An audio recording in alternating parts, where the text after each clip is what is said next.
हर हर महादेव। आज की महाशिवरात्रि की ये कथा साधारण नहीं है। यह उस आस्था की कहानी है जो परिस्थितियों से बड़ी होती है। यह उस विश्वास की कहानी है जो भगवान को भी प्रकट होने पर मजबूर कर देता है। बहुत समय पहले एक छोटे से गांव में एक युवक रहता था। उसका नाम था सोम।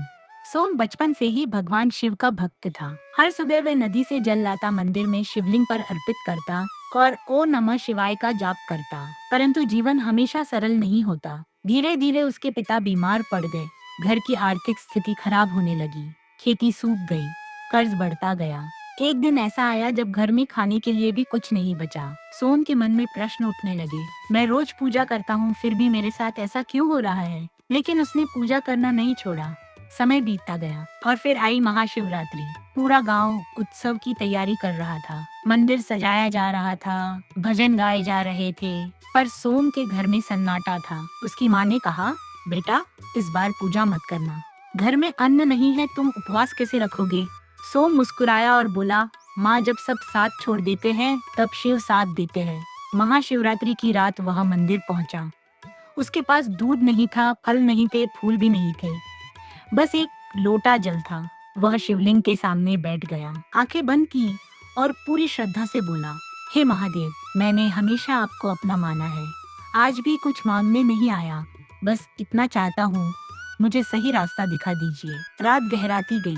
पहला प्रहर बीता, दूसरा, तीसरा, लोग आते गए, पूजा करते गए और चले गए, पर सोम वहीं बैठा रहा। चौथे प्रहर के समय अचानक मंदिर के दीपक की लौ तेज हो गई। हवा रुक गई। घंटी अपने आप बजने लगी। सोम ने आंखें खोली। उसे लगा जैसे पूरा वातावरण बदल गया है। और तभी उसने देखा, शिवलिंग से प्रकाश निकल रहा है। उस प्रकाश में एक दिव्य स्वर गूंजा। सोम, उसका शरीर कांप उठा। वह जमीन पर गिर पड़ा। स्वर फिर आया, तुमने कभी मुझसे शिकायत नहीं की, इसलिए आज मैं स्वयं आया हूँ। सोम की आंखों से आंसू बह रहे थे। वह बोला, प्रभु, मुझे धन नहीं चाहिए, बस मेरे परिवार का दुख दूर कर दीजिए। स्वर शांत था, गहरा था, दुख समाप्त नहीं होते, मनुष्य मजबूत होता है। मैं तुम्हें धन नहीं दूंगा, पर तुम्हें वह बुद्धि दूंगा जिससे तुम सब कुछ प्राप्त कर सको। अचानक प्रकाश और तेज हो गया। सोम को लगा जैसे उसके मस्तिष्क में ऊर्जा भर गई है। उसका भय समाप्त हो गया।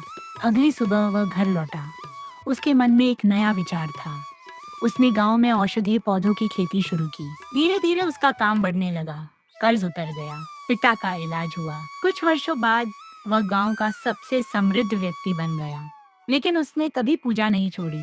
हर महाशिवरात्रि को वह उसी मंदिर में जाता और वही एक लोटा जल अर्पित करता, क्योंकि उसे पता था चमत्कार जल में नहीं, विश्वास में था। महाशिवरात्रि हमें यही सिखाती है, भगवान तुरंत समस्याएं खत्म नहीं करते, वह हमें इतना शक्तिशाली बना देते हैं कि समस्याएं छोटी लगने लगती हैं। शिव विनाश के देवता हैं, पर वह विनाश बुरा नहीं होता। वह अहंकार का विनाश है, भय का विनाश है, अज्ञान का विनाश है। और जब ये तीनों नष्ट हो जाएं, तो मनुष्य स्वयं शिव के करीब पहुंच जाता है। आज की इस पवित्र रात्रि में अगर आप भी सच्चे मन से भगवान को पुकारेंगे, तो आपकी आवाज भी कैलाश तक जरूर पहुंचेगी। अपनी आंखें बंद कीजिए और एक बार पूरे विश्वास से बोलिए, ओ नमः शिवाय, ओ नमः शिवाय, ओ नमः शिवाय, ओ नमः शिवाय। हर हर महादेव। महादेव आप सभी की मनोकामनाएं पूर्ण करे, आपके जीवन से दुख दूर करे और आपको सही मार्ग दिखाएं। हर हर महादेव। सभी पर शिवजी की कृपा बनी रहे। लाइक, शेयर और सब्सक्राइब जरूर करें। हर हर महादेव। और